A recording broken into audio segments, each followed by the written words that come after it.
दादी 80 साल की वृद्धा गांव के छोर पर पुरानी हवेली में अकेली रहती हैं। रमेश दादी का बड़ा पोता 30 साल का शहर में नौकरी करता है। राधा रमेश की पत्नी चालाक और लालची। मोहन रमेश का छोटा भाई 24 साल का गांव में ही रहता है, भोला और सीधा। गांव में सब कहते हैं कि दादी के पास पुरानी हवेली में छुपा खजाना है जो किसी को नहीं मिला। रमेश सालों बाद शहर से अपनी पत्नी राधा के साथ दादी से मिलने आता है। रमेश तू आया बेटा, मैंने तो आस छोड़ दी थी। राधा हवेली को चारों तरफ देखती है। जर्जर दीवारें, पर बीच में पुरानी लोहे की तिजोरी रखी है। राधा धीरे से रमेश से कहती है, यहीं खजाना छुपा है। दादी मर जाएं इससे पहले कुछ करना पड़ेगा। रमेश उसे डांट देता है, चुप रह, पर मन में लालच पनप जाता है। रमेश का छोटा भाई मोहन हर रोज दादी का ख्याल रखता है। दादी उसे बेटे से बढ़कर मानती हैं।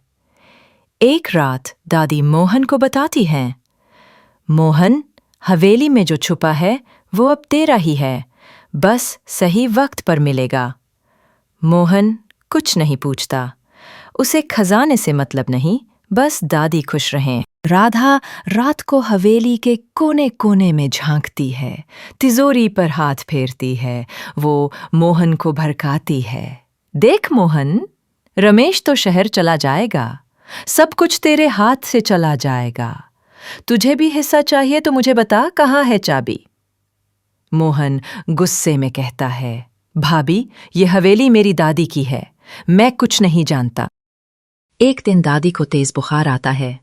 रमेश राधा दिखाने तो ले जाते हैं, पर दवाई के बहाने दादी को कमजोर करते रहते हैं ताकि दादी जल्द ही मर जाएं और तिजोरी हाथ लगे। मोहन को शक हो जाता है, वो दादी को घर वापस लाता है। रात को दादी मोहन को पास बुलाकर धीरे से एक चाबी देती हैं। बेटा तिजोरी खोल लेना जब मैं ना रहूं, लेकिन याद रख जो इसमें मिलेगा वो बांट देना। दादी की आंखें बंद हो जाती हैं। मोहन रोता है। रमेश राधा बाहर खड़े हैं, दोनों के चेहरे पर लालच साफ है। अगले दिन सब मिलकर हवेली के बीचों बीच तिजोरी खोलते हैं। गांव के बुजुर्ग भी आ जाते हैं। मोहन कांपते हाथों से चाबी लगाता है। तिजोरी खुलती है, सिर्फ मिट्टी और एक पुराना खत।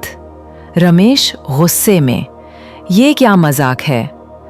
मोहन धीरे से खत पढ़ता है, जिसके पास ये मिट्टी है उसके पास ये हवेली है। ये हवेली गांव के स्कूल को दान होगी। ये मिट्टी वही संभाल सकता है जो इसे संभालना जानता हो। गांव वाले तालियां बजाते हैं। दादी ने खजाना नहीं छोड़ा, बल्कि पूरी हवेली गांव के स्कूल को दे दी। राधा गुस्से में तिलमिला जाती है। रमेश शर्म से मुंह छुपा लेता है। पीछे बच्चे खेल रहे हैं। हवेली अब गांव का स्कूल बनने वाली है। मोहन मुस्कुराकर आसमान की तरफ देखता है। दादी, तेरा खजाना अब सबका है।